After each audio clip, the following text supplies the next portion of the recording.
Hello everyone, आज हम बात करेंगे भारत पर इस्लामिक आक्रमण कब और कैसे शुरू हुए। तो इनमें जो सबसे पहला नाम आता है वो आता है मोहम्मद बिन कासिम का।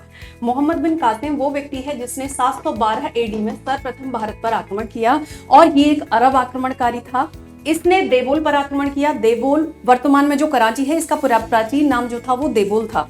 यहाँ आक्रमण किया 712 एडी में। इसने सिंध को जीत लिया था और हिंदुस्तान की जमीन पर जजिया कर लगाने वाला पहला आक्रमणकारी जो था, इस्लामिक आक्रमणकारी, वो मोहम्मद बिन कासिम था। ये सिंध प्रांत है, इसको जीत लिया था, यहाँ पर इसने जजिया कर लगाया था। ठीक है।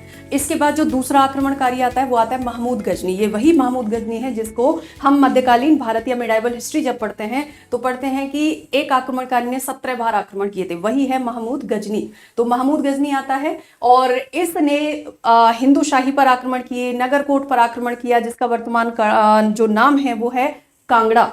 इसके बाद इसने मथुरा, कन्नौज पर आक्रमण करते हुए फाइनली ये पहुंच जाता है 1025 में गुजरात और इसने सोमनाथ मंदिर को लूटा। वहां पे सोमनाथ मंदिर को ना केवल इसने लूटा था बल्कि इसको डिस्ट्रॉय भी किया था। तो ये दूसरा आक्रमणकारी है। इसके बाद जो तीसरा नाम आता है वो आता है मोहम्मद गौरी का। तो तीसरा इस्लामिक आक्रमणकारी भारत आने वाला है मोहम्मद गौरी, और मोहम्मद गौरी को इन्वाइट किया था जयचंद ने।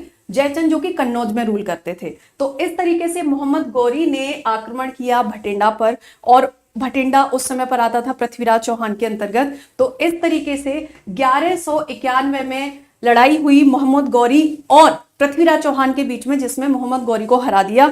एक और लड़ाई 1192 में हुई तराइन की, मोहम्मद गौरी और पृथ्वीराज चौहान के बीच में। इसमें पृथ्वीराज चौहान की हार हो गई थी, मोहम्मद गौरी जीत गया था और उनकी हत्या हो गई थी पृथ्वीराज चौहान की। तो इसके बाद जो अजमेर से लेकर के पूरा का पूरा दिल्ली तक का क्षेत्र था वो मोहम्मद गौरी ने अपने अंडर कर लिया और अपना एक गुलाम जो कि ये साथ लेकर के आया था, जिसका नाम था कुतुबुद्दीन ऐबक, उसको यहाँ का वायसराय नियुक्त कर दिया। तो इस तरीके से ये चीजें यहाँ पर आगे बढ़ी। तो 1175 से 78 तक मुल्तान और सिंध को जीत लिया था मोहम्मद गौरी ने। इसके बाद 1192 में पृथ्वीराज चौहान को हराया और इसने अजमेर से दिल्ली तक के क्षेत्र पर कब्जा कर लिया। 1194 में चंदावर की लड़ाई में जयचंद को भी हरा दिया था। 1206 में मोहम्मद गौरी की हत्या हो जाती है। खोखरों का एक ग्रुप था, उन्होंने इनकी हत्या कर दी और इसके बाद इसका जो गुलाम था कुतुबुद्दीन ऐबक, उसने स्वयं को सुल्तान घोषित कर दिया और इस तरीके से यहीं से दिल्ली सल्तनत की स्थापना मानी जाती है। 1206 से लेकर के 1526 तक चलती है दिल्ली सल्तनत। ठीक है। तो इसके आगे के वीडियो में मैं आपको बताऊंगी कि दिल्ली सल्तनत में कौन सी डायनेस्टीज आई और 1526 के बाद फिर कौन सा एरा शुरू होता है। So thank you so much.